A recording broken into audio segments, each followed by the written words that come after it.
መንሱር ጀማል እባላለሁ የሶሻል ሚዲያ ተጽዕኖ ፈጣሪና አሁን ደግሞ የፊንቴክ ኢንቨስትመንት ግሩፕ አምባሳደር ነኝ።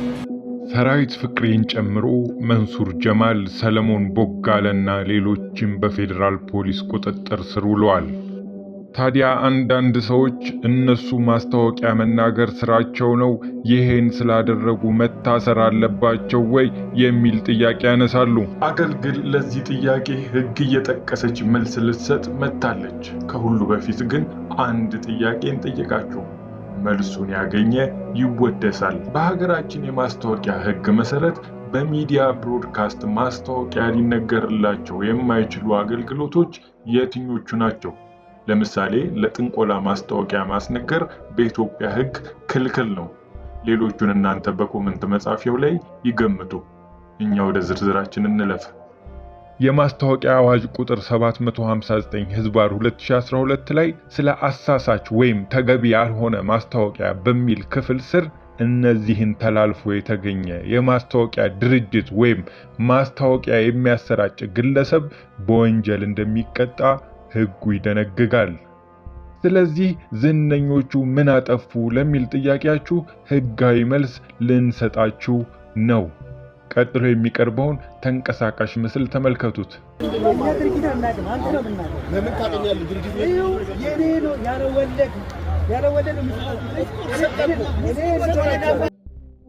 መንሱር ጀማል ገንዘባቸውን በተጭበረበሩ ሰዎች ተከቦ ሲዋከብ ይታያል።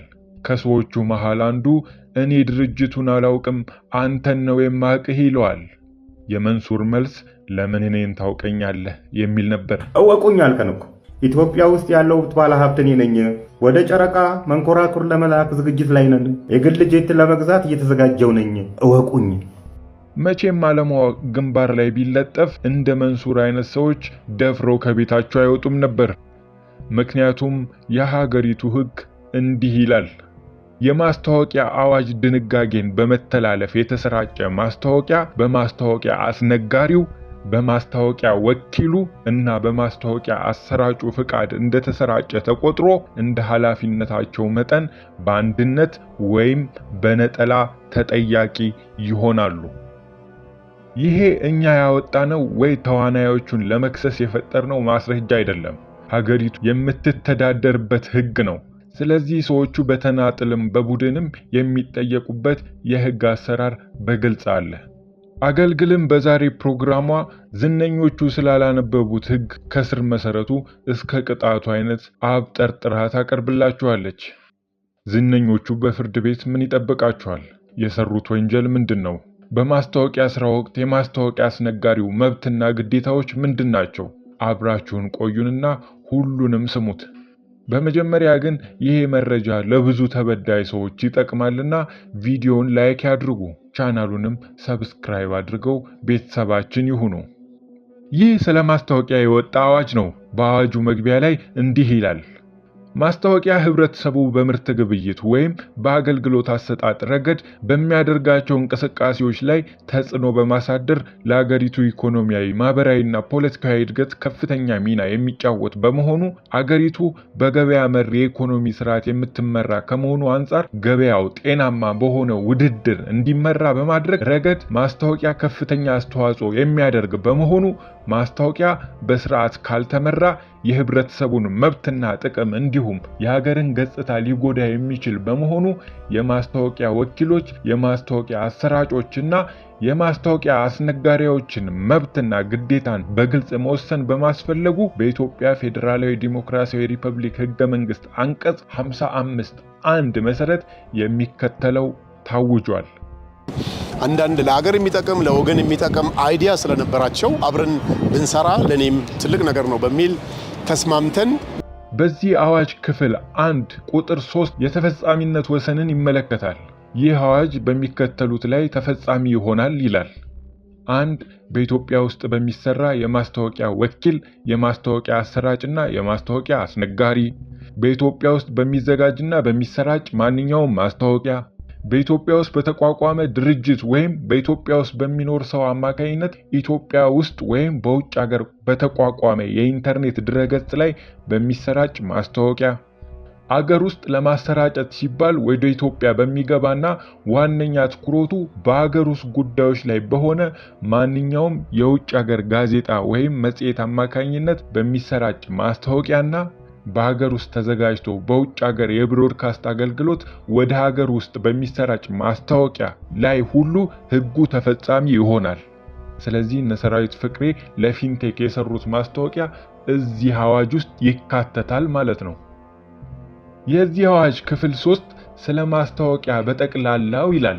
በስሩም ስለ ማስታወቂያ ይዘትና አቀራረብ ይደነግጋል።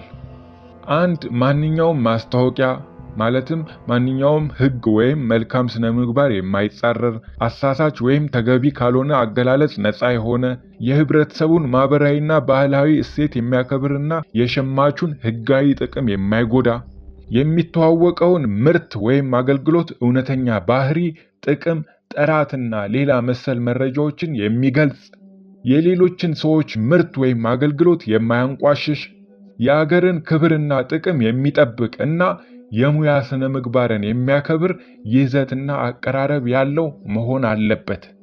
2 ማንኛውም በመገናኛ ብዙሃን አማካኝነት የሚሰራጭ ማስታወቂያ ከሌሎች ፕሮግራሞች የተለየ መሆኑ በግልጽ እንዲታወቅ ሆኖ መቅረብ ያለበት ሲሆን በፕሮግራሞቹ ይዘት ላይም ተጽዕኖ ማድረግ የለበትም። ቴክ ኢንቨስትመንት እንግዲህ እነዚህን እንቁ የሆኑ መኪናዎችን ወደ ሀገራችን አስመጥቶ ለሽያጭ አቅርባቸዋል ማለት ነው። በዚህ ህግ ስርም ይመስላል አንዳንድ የሚዲያ ተቋማት ከፊንቴክ ጋር በተያያዘ ህጋዊ ተጠያቂነት ውስጥ የገቡት። 3 ማስታወቂያ በዜና መልክ መዘጋጀትና መሰራጨት የለበትም። ይሄን ህግ ችላ ብለው ወይም ባለማወቅ አንዳንድ የሚዲያ ተቋማት የፊንቴክን ፕሮግራሞች እንደ ዜና ሲያቀርቡ መታየታቸውን ማስታወስ እንወዳለን። 4 የማስታወቂያ ወኪል የአንድን ሰው ምርት፣ አገልግሎት ወይም ሌላ መልእክት የሚያስተዋውቅ የንግድ ማስታወቂያ አዘጋጅቶ ባሰራጨ በ3 ወራት ውስጥ የሌላ ሰውን ተመሳሳይ ምርት፣ አገልግሎት ወይም ሌላ መልእክት በተመሳሳይ የማስታወቂያ ተዋናይ ምስል ወይም ድምፅ አዘጋጅቶ ማሰራጨት የለበትም። 5 ለቅጂና ተዛማጅ መብቶች እንዲሁም ለፈጠራ የአነስተኛ ፈጠራና የኢንዱስትሪያዊ ንድፍ ውጤቶች መብት ጥበቃ የወጡ ህግጋት በማስታወቂያ ስራ ላይ እንደ አግባብነቱ ተፈጻሚ ይሆናሉ ይላል። ቁጥር 7 ህግን ወይም መልካም ስነ ምግባርን ስለሚጻረሩ ማስታወቂያዎች የሚከተሉት ማስታወቂያዎች ህግን ወይም መልካም ስነ ምግባርን የሚጻረር ይዘት ወይም አቀራረብ እንዳላቸው ሆነው ይቆጠራሉ። 1 ቋንቋን፣ ጾታን፣ ዘርን፣ ብሔርን፣ ብሔረሰብን፣ ሙያን፣ ሃይማኖትን፣ እምነትን፣ ፖለቲካዊ ወይም ማህበራዊ አቋምን አስመልክቶ የሰው ልጅን ስብዕና፣ ነፃነት ወይም እኩልነት የሚጻረር ምስልን፣ አነጋገርን ወይም ንጽጽርን የያዘ ማስታወቂያ። 2 የግለሰብን፣ የብሔርን፣ የብሔረሰብን ወይም የህዝብን መልካም ስነ ምግባር ወይም ሰብአዊ ክብርን እንዲሁም የድርጅት መልካም ስምና ዝና የሚያጎድፍ ማስታወቂያ። 3 ብሔራዊ ወይም የክልል ሰንደቅ ዓላማን፣ አርማን፣ ብሔራዊ መዝሙርን ወይም ገንዘብን የሚያንቋሽሽ ወይም የሚያዋርድ ማስታወቂያ። 4 የአካል ጉዳተኛን፣ የኤችአይቪ ኤድስ ቫይረስ በደም ውስጥ ያለበትን ወይም በሌላ ህመም የተያዘ ሰውን ክብርና ስነ ልቦና የሚነካ ማስታወቂያ። 5 በህብረተሰቡ መካከል አመጽ፣ የኃይል ተግባር፣ ሽብር፣ ግጭት ወይም የፍርሃት ስሜት እንዲፈጠር የሚያነሳሳ ማስታወቂያ። 6 የህብረተሰቡን አካላዊና አእምሮአዊ ጤንነት ወይም ደህንነት ለጉዳት የሚያጋልጥ ድርጊት እንዲፈጸም የሚያነሳሳ ማስታወቂያ። 7 አግባብ ያለው የመንግስት አካል የሚወስነውን የድምጽ መጠን በመተላለፍ በማናቸውም አይነት የድምጽ ማጉያ መሳሪያ አማካኝነት አካባቢን በከፍተኛ ድምጽ በመበከል የሚሰራጭ ማስታወቂያ። ይሄ እንኳን ከፊንቴክ ይልቅ ለዘራ መድኃኒት የሚቀርብ ይመስላል። 8 ለመልካም ጸባይ ተቃራኒ የሆነ የጽሑፍ መልእክት፣ ምስል፣ ስዕላዊ መግለጫ፣ ፊልም ወይም መሰል አቀራረብን የያዘ ማስታወቂያ። 9 የግለሰብን ስም፣ ምስል ወይም ፎቶግራፍ ግለሰቡ ሳይፈቅድ የሚጠቀም ወይም በሕግ ጥበቃ የሚደረግለትን የኪነ ጥበብ ወይም የፈጠራ ስራ የሚመለከተው ሰው ሳይፈቅድ የሚጠቀም ማስታወቂያ። 10 ለትራፊክ ደህንነት ወይም ለአካባቢ ጥበቃ ተጻራሪ የሆነ ማስታወቂያ። 11 የመከላከያ ሰራዊት ወይም የፖሊስ የደንብ ልብስን፣ ምልክትን ወይም ሽልማትን በመልበስ ወይም በማድረግ የሚቀርብ የንግድ ማስታወቂያ። 12 በሌላ ሕግ የተከለከለ ይዘት ወይም አቀራረብ የያዘ ወይም ማንኛውም ሕግ እንዲጣስ የሚያነሳሳ ማስታወቂያ ይልና ወደ ቀጣዩ ክፍል ሲያልፍ 8 ስለ አሳሳች ወይም ተገቢ ያልሆነ ማስታወቂያ ያብራራል። የሚከተሉት ማስታወቂያዎች አሳሳች ወይም ተገቢ ያልሆነ ይዘት ወይም አቀራረብ እንዳላቸው ሆነው ይቆጠራሉ። አንድ የሚተዋወቀውን ምርት የተመረተበት አገር ወይም ቦታ፣ ቀን፣ የምርቱን ባህሪ፣ በውስጡ የያዘውን ንጥረ ነገር፣ ክብደት፣ መጠን፣ ያለውን ጠቀሜታ ወይም ተቀባይነት በሐሰት የሚያስተዋውቅ ማስታወቂያ። 2 ታክስና ሌላ ህጋዊ ክፍያን ጨምሮ ምርቱ ወይም አገልግሎቱ የሚሸጥበትን ዋጋ በሚመለከት ወይም ለምርቱ ወይም ለአገልግሎቱ የቅጅ ወይም የፓተንት መብት፣ የጥራትና የደረጃ መስፈርት ማረጋገጫ፣ የምስክር ወረቀት ወይም ዕውቅና ካለው አካል ሽልማት መገኘቱን ወይም ሌላ መሰል መረጃን በሚመለከት በሐሰት የሚያስተዋውቅ ማስታወቂያ። 3 አንድ ምርት ወይም አገልግሎት የሌለውን ጥቅም፣ ጥራት፣ መዓዛ፣ ጣዕም፣ ንጥረ ነገር፣ ጥንካሬ፣ ዕድሜ ወይም ብርካቴ እንዳለው አስመስሎ የሚያቀርብ ማስታወቂያ። 4 የአገልግሎት ጊዜው ለማለፍ የደረሰን ወይም ያለፈበትን ምርት የሚያስተዋውቅ ማስታወቂያ። 5 የዱቄት ወተትን ወይም መሰል ምግብን ከ6 ወር ዕድሜ በታች ለሆኑ ሕፃናት ከእናት ጡት ወተት የሚመረጥ ወይም የማይተናነስ እንደሆነ አድርጎ የሚያስተዋውቅ ማስታወቂያ። 6 የሌላ ሰውን ምርት ወይም አገልግሎት እንደራስ አድርጎ የሚያስተዋውቅ ማስታወቂያ። 7 ተገቢ የሆነ የንግድ ውድድር መርህን በመተላለፍ የሚተዋወቀውን ምርት ወይም አገልግሎት የማይጠቀም ሰውን የሚያንቋሽሽ ማስታወቂያ። 8 አንድን ምርት ወይም አገልግሎት ከሌላ ምርት ወይም አገልግሎት ጋር በማወዳደር ለንጽጽር የቀረበውን ምርት ወይም አገልግሎት ወይም የተወዳዳሪውን ብቃት ወይም ዝና የሚያንቋሽሽ ወይም የውጭ ሀገር ምርት ተመራጭ እንዲሆን ለማድረግ ሲባል አገራዊ ምርትን ወይም አገልግሎትን የሚያንቋሽሽ ማስታወቂያ። 9 ከውጭ ቋንቋ የተወሰደው ቃል ማስታወቂያው በተሰራጨበት የአገሪቱ ቋንቋ ፍቺ ከሌለው በቀር የአገሪቱን ቋንቋ ከውጭ አገር ቋንቋ ጋር በማቀላቀል የሚያስተዋውቅ ማስታወቂያ። 10 በገበያ ውስጥ የሌለ ምርት ወይም አገልግሎት እንዳለ አስመስሎ የሚያቀርብ ማስታወቂያ። 11 አንድን ምርት፣ አገልግሎት ወይም ድርጅት ከሌላ ምርት፣ አገልግሎት ወይም ድርጅት ጋር ሊያሳስት የሚችል አሻሚ የሆነ ማስታወቂያ። 12 በትክክለኛ ዋጋው እየተሸጠ ያለን ምርት ወይም አገልግሎት በነፃ እየተሰጠ ወይም በቅናሽ እየተሸጠ እንደሆነ፣ ልብ በሉ፣ በቅናሽ እየተሸጠ እንደሆነ አድርጎ የሚያቀርብ ማስታወቂያ። 13 ለሽያጭ የቀረቡ አክሲዮኖች ያስገኛሉ የሚባለውን እርግጠኛ ያልሆነ የትርፍ ድርሻ የሚያስተዋውቅ ማስታወቂያ። 14 ምርት ወይም አገልግሎት ለሚገዛ ደንበኛ ሽልማት ወይም የዋስትና መብት እንደሚሰጥ ተገልጾ ሽልማቱን የማይሰጥበት ወይም ዋስትናው የማይከበርበት ማስታወቂያ።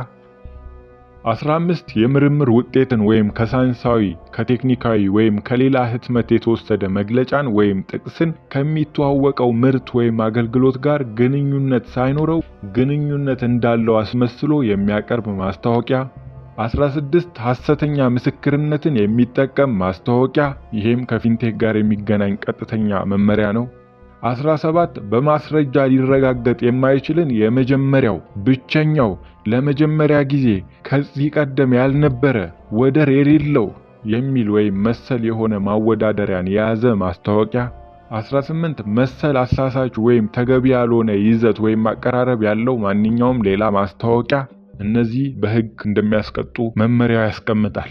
ክፍል 6 የተከለከሉና ገደብ የተደረገባቸው ማስታወቂያዎች። የተከለከለ ማስታወቂያ የሚከተሉትን ማስታወቂያዎች በቀጥታም ሆነ በተዘዋዋሪ በማንኛውም የማስታወቂያ ማሰራጫ መንገድ አማካኝነት ማሰራጨት የተከለከለ ነው። እነሱም አግባብ ባለው የመንግስት አካል በአደንዛዥ ዕፅነት የተመደበን ማንኛውም ዕፅ የሚመለከት ማስታወቂያ፣ ያለ ሐኪም ትዕዛዝ የማይሰጥ ወይም በጥቅም ላይ የማይውል መድኃኒትን ወይም የሕክምና መገልገያን ተጠቃሚው በቀጥታ እንዲጠቀም የሚገፋፋ ማስታወቂያ፣ ናርኮቲክ መድኃኒትን ወይም ሳይኮቴራፒክ ንጥረ ነገርን የሚመለከት ማስታወቂያ፣ የጦር መሳሪያ ማስታወቂያ፣ የቁማር ማስታወቂያ፣ የሕገ ወጥ ምርት ወይም የአገልግሎት ማስታወቂያ፣ የአራጣ አበዳሪ ማስታወቂያ፣ የጥንቆላ ማስታወቂያ፣ የሲጋራ ወይም የሌሎች የትንባሆ ውጤቶች ማስታወቂያ፣ የፖለቲካ ግብ ያለው ማስታወቂያ እና ሌሎች በሕግ የተከለከሉ ማስታወቂያዎችን ማስነገር በሕግ ያስቀጣል። ክፍል 7 የማስታወቂያ አስነጋሪ፣ የማስታወቂያ ወኪልና የማስታወቂያ አሰራጭ ግዴታዎች።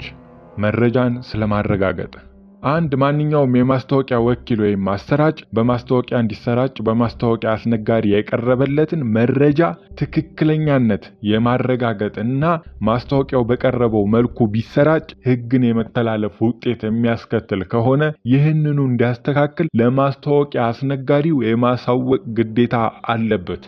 እነ ሰራዊት ፍቅሬ የተከሰሱበት ዋነኛው ነጥብ ይሄ ነው። 2 ማንኛውም የማስታወቂያ አስነጋሪ በማስታወቂያው ውስጥ ያካተተውን መረጃ ትክክለኛነት ለማረጋገጥ በማስታወቂያ ወኪሉ ወይም አሰራጩ እንዲያቀርብ የሚጠየቀውን ማስረጃ የማቅረብ ግዴታ አለበት። 3 ማስታወቂያ አስነጋሪው በዚህ አንቀጽ ንዑስ አንቀጽ 1 ወይም 2 መሰረት የተጠየቀውን ለማሟላት ፍቃደኛ ካልሆነ ወይም ካልቻለ የማስታወቂያ ወኪሉ ወይም አሰራጩ ከማስታወቂያ አስነጋሪው ጋር የገባውን ውል በመሰረዝ ለደረሰበት ኪሳራ ካሳ እንዲከፈለው መጠየቅ ይችላል።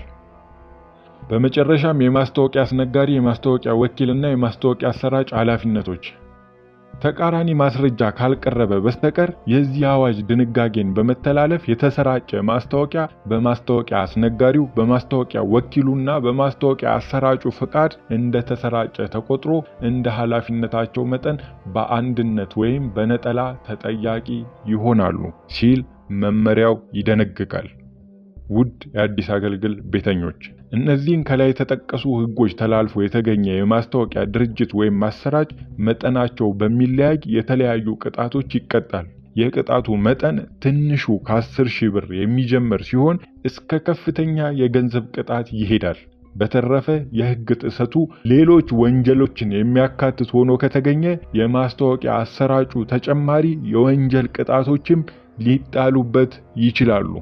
ይህ መረጃ ለብዙ ተጎጂ ወገኖች የሚጠቅም ስለሆነ ቻናላችንን ሰብስክራይብ በማድረግ እንዲሁም ቪዲዮውን ላይክ በማድረግ ለሌሎች ያድርሱልን። ቸር ጊዜ